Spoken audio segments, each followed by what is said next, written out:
ಎಲ್ಲರಿಗೂ ನಮಸ್ಕಾರ. ಯುಗಾದಿ ಹಬ್ಬ ಅಂತ ಅಂದರೆ ಒಬ್ಬಿಟ್ಟಂದರೆ ಯುಗಾದಿ ಹಬ್ಬ ಅಂತ ಹೇಳ್ಬೋದು.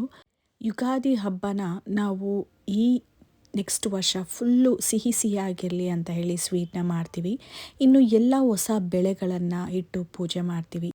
ಹಾಗಾಗಿ ಇವತ್ತು ಬೇಳೆ ಹೋಳಿಗೆ ಮಾಡೋದು ಹೇಗೆ ಅಂತ ನೋಡೋಣ ಬನ್ನಿ. ತುಂಬ ಈಸಿಯಾಗಿ ಮಾಡ್ಬೋದು. ಯೂಶುವಲ್ ಆಗಿ ಒಬ್ಬಿಟ್ಟನ್ನ ಮಾಡುವಾಗ ತುಂಬ ಎಣ್ಣೆನ ಬಳಸ್ತಾರೆ, ಕಡಿಮೆ ಎಣ್ಣೆನ ಬಳಸಿ ಕೂಡ ಮಾಡ್ಬೋದು. ಬನ್ನಿ ನೋಡೋಣ. ಮೊದಲು ಇಲ್ಲಿ ನಾನು ಬೇಳೆನ ನೆನಾಕಿಟ್ಕೊಂಡಿದ್ದೀನಿ. ಒಂದು ಪಾವಾಗಷ್ಟು ಬೇಳೆನ ಚೆನ್ನಾಗಿ ತೊಳೆದು ಅರ್ಧ ಗಂಟೆ ನೆನಾಕಿದ್ದೀನಿ. ಯಾಕಂದ್ರೆ ನಾವು ಈ ರೀತಿ ಓಪನ್ ಪಾತ್ರೆಯಲ್ಲಿ ಬೇಯಿಸೋದ್ರಿಂದ ತುಂಬ ಹೊತ್ತು ತಗೊಳತ್ತೆ. ಅದೇ ಒಂದು 20ರಿಂದ ಅರ್ಧ ಗಂಟೆ ನಾವು ನೆನಾಕಿದ್ರೆ ಬೇಗನೆ ಬೇಯುತ್ತೆ. ಹಾಗೆ ಯಾವುದೇ ಥರದ ಬೇಳೆ ಕಾಳುಗಳನ್ನು ನಾವು ಅಡುಗೆ ಮಾಡೋದಕ್ಕೆ ಬಳಸ್ತಿದ್ದೀವಿ ಅಂದರೆ ಅದನ್ನು ನೆನಾಕಿ ಬಳಸೋದ್ರಿಂದ ಆರೋಗ್ಯಕ್ಕೆ ತುಂಬಾನೇ ಒಳ್ಳೆಯದು. ಒಂದು ಪಾತ್ರೆಗೆ ಬೇಯೋಕ್ಕಾಗೋಷ್ಟು ನೀರನ್ನ ಹಾಕಿ ಕಾದಿದ ನಂತರ ನೆನೆಸಿಟ್ಕೊಂಡಿರುವಂಥ ಬೇಳೆನ ಹಾಕಿ ಚೆನ್ನಾಗಿ ಬೇಯಿಸ್ಕೋಬೇಕು. ಕನಕ ಮಾಡೋದಕ್ಕೆ ಇಲ್ಲಿ ನೋಡ್ತಿದ್ರಲ್ವಾ ಕಪ್ಪು, ಈ ಕಪ್ಪಲ್ಲಿ 2 ಕಪ್ ಆಗೋಷ್ಟು ಚಿರೋಟಿ ರವೆ, ಸಣ್ಣ ರವೆ, 2 ಕಪ್ ಆಗೋಷ್ಟು ಮೈದಾನ ಹಾಕಿ ಇದಕ್ಕೆ ಚಿಟಿಕೆ ಉಪ್ಪು, ಚಿಟಿಕೆ ಅರಿಶಿನ ಹಾಕಿ ಒಂದೇ 1 ಸ್ಪೂನ್ ಎಣ್ಣೆನ ಹಾಕಿ ಮೊದಲು ಮಿಕ್ಸ್ ಮಾಡಬೇಕು.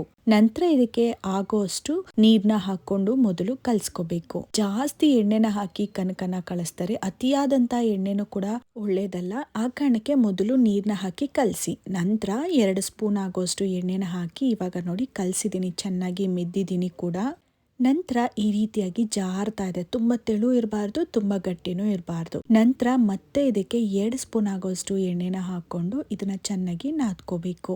ಎಣ್ಣೆ ಎಲ್ಲ ಅಬ್ಸರ್ವ್ ಆಗ್ತಾ ಇರುತ್ತೆ. ನೆಂದಿದ ನಂತರ ಅಂದ್ರೆ ಚೆನ್ನಾಗಿ ನೆನ್ಕೊಳ್ಳುತ್ತೆ ನೋಡಿ. ಅದಾದ್ಮೇಲೆ ಎಷ್ಟು ಎಣ್ಣೆ ಎಕ್ಸ್ಟ್ರಾ ಅಂತ ಆ ಹಿಟ್ಟಿಗೆ ಅನ್ಸುತ್ತೋ ಅಷ್ಟು ಎಣ್ಣೆನ ಹೊರಗಡೆ ಹಾಕತ್ತೆ. ಆ ರೀತಿ ಹಾಕಬಾರ್ದು, ಅಂದ್ರೆ ನೋಡ್ಕೊಂಡು ಎಣ್ಣೆನ ಹಾಕಿ ಕಲ್ಸ್ಕೋಬೇಕು. ಅತಿಯಾದ ಎಣ್ಣೆನ ಬಳಸಿದಾಗ ಎಣ್ಣೆ ತೇಳ್ತಾ ಇರುತ್ತೆ. ಕನಕನ ರೆಡಿ ಮಾಡಿದಾಯ್ತು, ಒಂದು ಸೈಡಿಗೆ ಎತ್ತಿಟ್ಕೊಳ್ಳೋಣ. ಕನಕು ರೆಡಿ ಆಗೋಷ್ಟರೊಳಗೆ ಈ ಕಡೆ ಬೇಳೆನೂ ಕೂಡ ಬೆಂದಿದೆ. ನೋಡ್ಬೋದು, ಬೇಳೆನ ಬೇಯೋದಿಕ್ಕೆ ಇಟ್ಟಿದ್ದಾಗ ಪದೇ ಪದೇ ಕೈ ಆಡಬೇಕಾಗತ್ತೆ, ಹಾಗೆ ಇಡೋಕ್ಕೂ ಹೋಗಬೇಡಿ. ಇನ್ನು ಲಿಡ್ನ ಕ್ಲೋಸ್ ಮಾಡಿರೋದ್ರಿಂದ ಹುಕ್ಕೋ ಅಂತ ಚಾನ್ಸಸ್ ಇರುತ್ತೆ.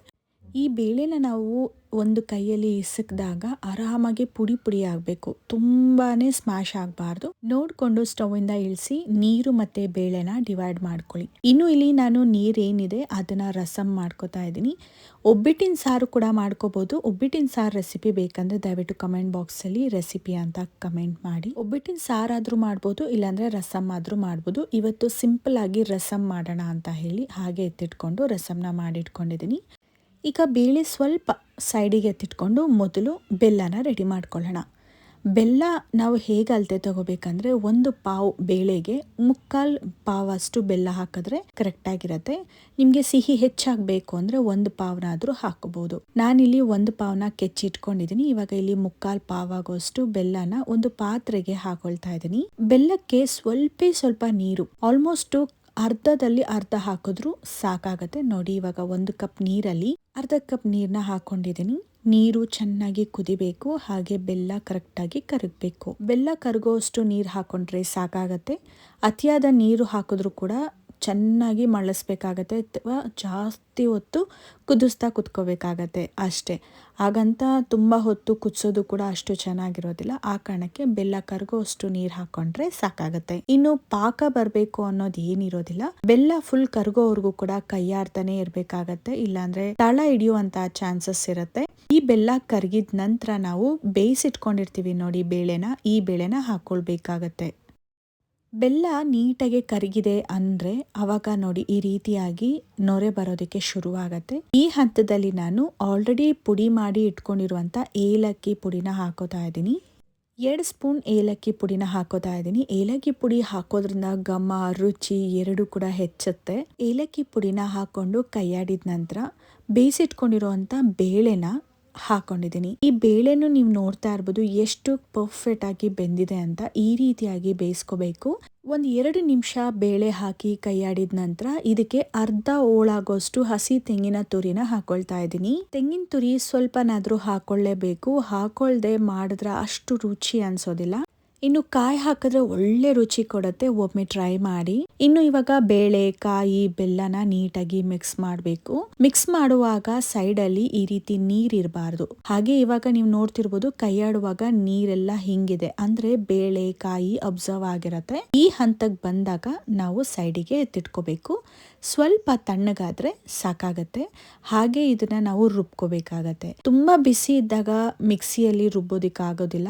ಒಳಕಲ್ಲಲ್ಲಿ ನಾವು ಏನಾದ್ರೂ ರುಬ್ತಾ ಇದೀವಿ ಅಂದ್ರೆ ಆರಾಮಾಗಿ ರುಬ್ಬೋದು. ಇನ್ನು ಬೇಯಿಸಿರೋ ಬೇಳೆ ಸ್ವಲ್ಪ ಬೆಚ್ಚಗಾಗ್ಬೇಕಾದ್ರೆ, ತುಂಬಾ ಬಿಸಿ ಇದ್ದಾಗ ರುಬ್ಬಕ್ಕಾಗಲ್ಲ. ಬೆಚ್ಚಗಿದ್ದಾಗ ನೀವು ಇದನ್ನ ಮಿಕ್ಸಿ ಜಾರಿಗೆ ಹಾಕೊಂಡು ನೀರನ್ನ ಹಾಕದೆ ನೀವು ರುಬ್ಕೋಬೇಕು. ಸ್ಪೂನಲ್ಲೇ ಸ್ವಲ್ಪ ಕೈಯಾಡ್ಕೊಂಡು ರುಬ್ಬಿ ಈ ರೀತಿಯಾಗಿ ನುಣ್ಣದಾಗಿ ರೆಡಿ ಮಾಡಿ ಇಟ್ಕೋಬೇಕು. ಬೇಳೆ ಎಲ್ಲ ರುಬ್ಕೊಳ್ಳೋ ಅಷ್ಟರಲ್ಲಿ ಈ ಕಡೆ ಕಣ್ಕನು ಕೂಡ ಚೆನ್ನಾಗಿ ನೆಂದ್ಕೊಂಡಿದೆ. ಇವಾಗ ಉಂಡೆನ ಮಾಡ್ಕೊಳ್ಳೋಣ. ಹೂರ್ಣದಿಂದ ನಾವೀಗ ಉಂಡೆಗಳನ್ನ ಮಾಡ್ಕೊಳ್ಳೋಣ. ಆಲ್ಮೋಸ್ಟ್ 1 ಪಾವ್ ಬೇಳೆಗೆ 12 ಉಂಡೆಗಳಾಗಿತ್ತು ನೋಡಿ. ಹೂರ್ಣ ಎಷ್ಟು ನುಣ್ಣದಾಗಿ ರುಬ್ಬಿದೀನಿ ಅಂತ. ಇನ್ನು ಉಂಡೆನೂ ಅಷ್ಟೇ, ನಿಮ್ಗೆ ಎಷ್ಟು ದಪ್ಪ ಬೇಕು ಅದ್ರ ತಕ್ಕಂತೆ ಅಳತೆ ಪ್ರಕಾರ ಮಾಡ್ಕೊಳ್ಳಿ. ಇನ್ನು ಉಂಡೆ ಎಷ್ಟು ದಪ್ಪ ಇರುತ್ತೆ ನೋಡಿ, ಅಂದ್ರೆ ಹೂರ್ಣ ಎಷ್ಟು ದಪ್ಪ ಇರುತ್ತೆ ಅದಕ್ಕೂ ಸ್ವಲ್ಪ ಚಿಕ್ಕ ಅಳತೆಯಲ್ಲಿ ನಾವು ಕನಕನ ತಗೋಬೇಕಾಗತ್ತೆ. ಇದು ಒಂದು ಅಳತೆ ಲೆಕ್ಕಕ್ಕೆ ಇಟ್ಕೊಂಡ್ರೆ ನಾವು ಕನಕನ ಎಷ್ಟು ತಗೋಬೇಕು ಅನ್ನೋದು ಕೂಡ ಪರ್ಫೆಕ್ಟ್ ಆಗಿ ಗೊತ್ತಾಗತ್ತೆ. ಕನಕನ್ನ ಮೊದಲು ತಗೊಂಡು ಕೈಗೆ ಎಣ್ಣೆನ ಸರಕೊಂಡು ಈ ಕನಕನ ನೀಟಾಗಿ ಹಂಗೈ ಮೇಲೆ ಹರಡ್ಕೋಬೇಕು. ಹೂರ್ಣದುಂಡೆನ ಇವಾಗ ಮಧ್ಯಕ್ಕೆ ಇಟ್ಕೊಂಡು ನಂತರ ಕನಕನ ನೀಟಾಗಿ ಎಲ್ಲ ಕಡೆ ಸುತ್ತನೂ ಕೂಡ ಎಲ್ಲೂ ಗ್ಯಾಪ್ ಇಲ್ಲದೆ ಹಾಗೆ ಪ್ಯಾಚ್ ವರ್ಕ್ ಇಲ್ಲದೆ ನೀಟಾಗಿ ನಾವು ಅದನ್ನ ಕ್ಲೋಸ್ ಮಾಡ್ಕೋಬೇಕು. ನಂತರ ಒಂದ್ಸತಿ ಉಂಡೆ ರೀತಿಯಾಗಿ ಮಾಡಿಕೊಂಡ್ರೆ ನೋಡಿ, ಇವಾಗ ಒಬ್ಬಿಟ್ಟು ತಟ್ಟೋದಿಕ್ಕೆ ತಯಾರಾಗಿದೆ. ನೀಟಾಗಿ ಈ ರೀತಿ ಮಾಡೋದ್ರಿಂದ ಒಬ್ಬಿಟ್ಟನ್ನ ತಟ್ಟುತ್ತೀವಿ ನೋಡಿ, ಆವಾಗ ಸೈಡಲ್ಲೆಲ್ಲ ಹೂರ್ಣ ಒಂದು ಕಡೆ ಬರೋದು ಈ ಥರ ಎಲ್ಲ ಆಗೋದಿಲ್ಲ. ಹಾಗೆ ಮಧ್ಯದಲ್ಲಿ ಒಬ್ಬಿಟ್ಟು ಕೀಳೋದು ಕೂಡ ಆಗೋದಿಲ್ಲ. ಇನ್ನು ಇಲ್ಲಿ ಒಬ್ಬಿಟ್ಟು ತಟ್ಟುವಂಥ ಆಳೆ ಸಿಗತ್ತೆ, ಎಲ್ಲ ಅಂಗಡಿಗಳಲ್ಲೂ ಸಿಗತ್ತೆ. ಅದ್ರ ಮೇಲೆ ಸ್ವಲ್ಪ ಎಣ್ಣೆನ ಸರಕೊಂಡು ನಂತರ ನಾವು ಮಾಡಿಟ್ಕೊಂಡಿರುವಂಥ ಈ ಕನಕು ಮತ್ತೆ ಹೂರ್ಣದ ಉಂಡೆನ ಹಾಕಿ ತಟ್ಕೋಬೇಕು. ನಂತರ ನೋಡಿ ಎಷ್ಟಾಗುತ್ತೋ ಅಷ್ಟು ಅಗ್ಲವಾಗಿ ತಟ್ಕೋಬಹುದು. ನಾವು ಹೂರ್ಣನ ಕರೆಕ್ಟಾಗಿ ಹಾಕೊಂಡಿದೀವಿ ಅಂದ್ರೆ ತೆಳ್ಳವಾಗಿ ಹಾಗೆ ಅಗ್ಲವಾಗಿ ತಟ್ಕೋಬಹುದು. ಈ ರೀತಿ ತಟ್ಕೊಂಡಿರುವಂಥದ್ದನ್ನ ನಾವು ಹಂಚಿನ ಮೇಲೆ ಹಾಕಿ ಬೇಯಿಸ್ಬೇಕು.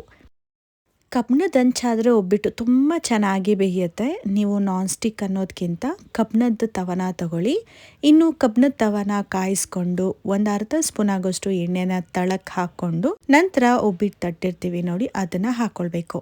ಒಂದ್ ಸೈಡ್ ಬೆಂದಿದ ಮೇಲೆ ಇನ್ನೊಂದ್ ಕಡೆಗೂ ಎಣ್ಣೆ ಹಾಕಿ ಮರ್ಚ್ ಹಾಕಿ 2 ಕಡೆನೂ ಕೂಡ ಒಬ್ಬಿಟ್ಟನ್ನ ಬೇಯಿಸ್ಕೊಂಡ್ರೆ ತುಂಬಾ ಈಸಿಯಾಗಿ ಹಾಗೆ ಟೇಸ್ಟಿ ಆಗಿರುವಂತದ್ದು, ಇನ್ನು ಎಣ್ಣೆನ ಕಮ್ಮಿ ಬಳಸಿ ಮಾಡಿರುವಂತ ಒಬ್ಬಿಟ್ಟು ರೆಡಿ ಆಯ್ತು. ನಿಮ್ಗೆಲ್ಲರಿಗೂ ಈ ಒಬ್ಬಿಟ್ಟಿನ ರೆಸಿಪಿ ಇಷ್ಟ ಆಯ್ತಂದ್ರೆ ದಯವಿಟ್ಟು ಕಮೆಂಟ್ ಬಾಕ್ಸ್ ಅಲ್ಲಿ ತಿಳಿಸಿ. ಇನ್ನು ನಿಮ್ಮ ಮನೆಯಲ್ಲೂ ಇದೇ ತರ ಒಬ್ಬಿಟ್ಟನ್ನ ಮಾಡ್ತೀರಾ ಅನ್ನೋದಾದ್ರೆ ಕಮೆಂಟ್ ಬಾಕ್ಸ್ ಅಲ್ಲಿ ತಿಳಿಸಿ. ನನ್ನ ಚಾನೆಲ್ಗೆ ಇನ್ನು ನೀವು ಸಬ್ಸ್ಕ್ರೈಬ್ ಆಗಿಲ್ಲ ಅಂದ್ರೆ ಇದೇ ತರದ ಹಲವಾರು ರೆಸಿಪಿಗಾಗಿ ದಯವಿಟ್ಟು ಸಬ್ಸ್ಕ್ರೈಬ್ ಆಗಿ. ಇನ್ನು ನಿಮ್ಮ ಫ್ರೆಂಡ್ಸ್ ಅಂಡ್ ಫ್ಯಾಮಿಲಿಗೆ ಈ ವಿಡಿಯೋನ ಶೇರ್ ಮಾಡಿ.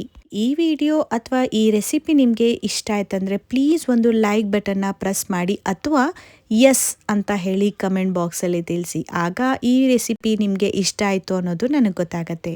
ನೆಕ್ಸ್ಟ್ ವಿಡಿಯೋದಲ್ಲಿ ಡಿಫ್ರೆಂಟ್ ಆದ ರೆಸಿಪಿ ಜೊತೆಗೆ ಸಿಗ್ತೀನಿ. ಅಲ್ಲಿವರೆಗೂ ಟೇಕ್ ಕೇರ್, ಬಾಯ್.